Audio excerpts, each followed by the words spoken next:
Ang last week nagkatrangkaso kasi pag sunod-sunod talaga yung trabaho. Pero so far yun pa lang.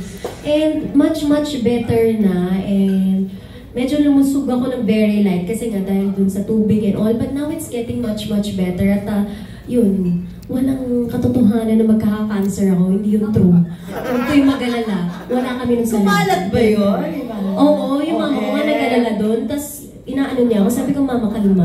Wala tayo niyan, walang mangyayari sa atin. And wala naman makakapag-predict kung kailan ka mawawala. And it's not something you should be scared of. Kasi lahat naman tayo darating doon. Ang nakakaalam lang ay ang Diyos. Tama, agree. Any follow-up questions? Okay ako. Yes, of course. At maraming salamat din sa Salveyo ko. Kasi syempre, yan din ang nagpapatatag sa health ko. And kahit na may trangkaso ako, mas mabilis ako na gumaling dahil sa Salveyo. Okay. Jojo Pataliga. Ivana, ano pang pwede mong ikwento dun sa vlog mo with Barbie na hindi namin nakita or alam? Siguro yung sobrang bait niya. And ano pa ba? Yung nagyayaya siya mag-jogging, mag-workout kasi very fit siyang tao, very, sabi niya, tara, tayong tennis. Sabi ko, ayoko niya, nakakapagod yun. Wala ba yung mas madali? Kain, kaya ko. Pero yun, mabait siyang tao at hindi siya nagbago. Sino mas cowboy sa inyo? Ay, hindi ko alam eh. Siguro, magkaiba. Ewan ko, bahala kayong mag-decide. Basta para sa akin, I love her. I love her ugali. I love. Salamat. Thank you. John Bueno, you have a question. Ayaw niyo ba ng raffle? raffle na ako para sa inyo. Hi, Hello. I'm John from cookcup.com. I'm also on YouTube. But can I ask you first, what's the most memorable thing that you've done recently that you think is, of course, sasabihin ko na, pero madaming naging basher in your recent videos. How do you deal with them? And what do you plan to do in the future na you think you've learned? Ever since po, wala naman akong pakialam sa bashers. Deadma. Kung gusto nila mang bash, syempre hahanap at hahanap yun. Wala ka naman magagawang perfect para sa kanila. So, deadma ako, I just really, ang iniisip ko yung mga nagmamahal sa akin, ano yung mas makakatulong ako. Yun lang yung mga nasa utak ko. Yung mga basher, wala din naman ako paki sa kanila eh. Yun. Thank you so much. Thank you. Sige. Bago tayo mag-raffle ng 4,000 cash, eto na si Richard para sa last question. Sa first batch pa lang. Kala ko last question. Hello, Ivana. Good afternoon. Curious lang ako sa content creator. Paano ka nagpa-plan ng content mo and also may kabatuan ka ba regarding doon sa magiging guest mo sa mga susunod or paano mo siya pinaplan? Wala akong plan talaga, promise. Kasi kung sino lang dumating? Hindi naman kuwari, kuya, gusto ko makakolab siya, ganyan ako. And then, kailan yung schedule. Pero, yung content on the day, or kunwari yung mga prank ko, yung mga nasa street, hindi ko rin siya napaplano kung ano lang talaga mangyari. I just go with the flow.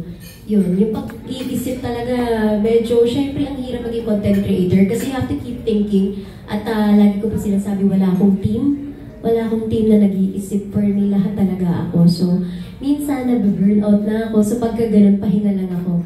So yun po. What's the hardest part of doing a content? Syempre yung matututunan ng lesson. Kasi yun yung gusto ko para sa mga viewers. At the end of the day, or pagkatapos nilang panoorin, anong natutunan nila sa vlog. And that's why, isa sa pinaka-favorite ko is yung pagtutulong. Kasi I'm sure na-inspire din yung iba. And kasi marami ding batang nanonood. So yun. Thanks, Ivana. Healthcare. Tsaka ang dami kumakalat ng mga fake news na hindi ako okay. Okay na okay ako. Pero kamusta na yung healthcare ninyo, yung mo nung last year? Yun lang. It took a month to recover and okay ako. Thank you. It took a month to recover. Tapos yun, yung bawal kumilos, bawal mag-gym. Kaya siguro medyo nagkalaman ako. Pero happy naman ako. Wala akong pakialam dyan. Basta healthy, yun yung importante sa akin. Pero yun, wala na akong sakit. Ano yung na-realize mo during that time? Wala lahat ng material. lahat ng pera, makasaya ka sa buhay mo kasi pag kinuha ka ni Lord, wala ka may sasama dyan, no? Yung mga bag mo, yung mga pera mo, hindi mo masasama. So, enjoyin mo yung buhay mo and surround yourself with your loved ones. Yun. Last question na kasi election season. Ay! Ano yung mga artista na... Ha? Wala nga akong time eh. Yun nga yung problema ko. Wala nga akong time sa sarili ko. Kahit sa family ko, minsan hindi kami nagkakasabay kumain. But how do I find time? Siguro yung pasuli-pasuli-up na date. Ganon. Kala mo yun yung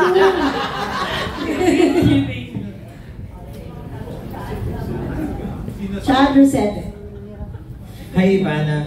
Ang unang question ko is, kailan ka babalik ulit sa paggawa ng pelikula o kaya mga TV series? malapit na this year lahat. So, meron kaming teleserye din na gagawin at this year yun at meron din yung movie din this year din. O diba, paano yung love life? Bahala na sila sa kanila yun. Kaya work muna. Ayan. So, aside from work sa showbiz, tapos meron ka rin mga businesses, ganyan. So, ngayon ba, gano'n na kayaman si Ivana? Wow! Mayaman ako in different aspects. Mayaman ako sa pagmamahal, sa pamilya. Dahil nandiyan kayo, yun. Yung pera naman, mawawala din yan. Basta saktong yaman, yun yung importante. Contented ako kung anong meron ako. Thank you and congratulations. Thank you. Next, Chad. Next, FPJ. Hi, Ivana. Ask ko lang, meron kami ba mga international projects or international vacations this year? Vacation? O sana, Amerika ulit. Yun. Amerika, travel ba? Pwedeng travel, pwedeng work, gano'n. Travel? Yung work, Work? Meron ba? shoot natin sa... Well, hopefully. Oo. Oo nga. Hindi ko na alam. Pero syempre, sana may work din sa abroad. Very maganda. Pasabog yun. And then, mga vacation, LA, ganun yung usual. Yun. Wala namang bagong country. Sana Iceland kung papayagan ako. Yes, nagpaalam. Iceland. Ayun nga. Oo nga, ilang kayong mata. Yun nga, speaking of international, then syempre, international levels na rin yung level mo in content creating. Sino na yung mga international creators na gusto mo rin ma-meet? Ang gusto ko si Mr. Beast. Yes. Kasi ganun din siya yung mapamigay at yun, tutuwa ako sa mga content niya. At sana, balang araw, makapamigay din ako as much as he can. Okay, next we have Cesar of Net 25. Gahandaan ko ng mas bonggang raffle para sa inyo sa next time. At maraming salamat. Yun lang po. Thank you so much and God bless everyone. Merry Christmas on a Friday. Christmas talaga. Diba? Congratulations po. Maraming salamat. At syempre, thank you din sa 555 family and Salveo family. Maraming salamat. Syempre, maraming salamat din sa Star Magic, ABS-CBN, and PPL. Thank you. Thank you guys. Interview lang po muna with TV. Ibahan na muna. And then, you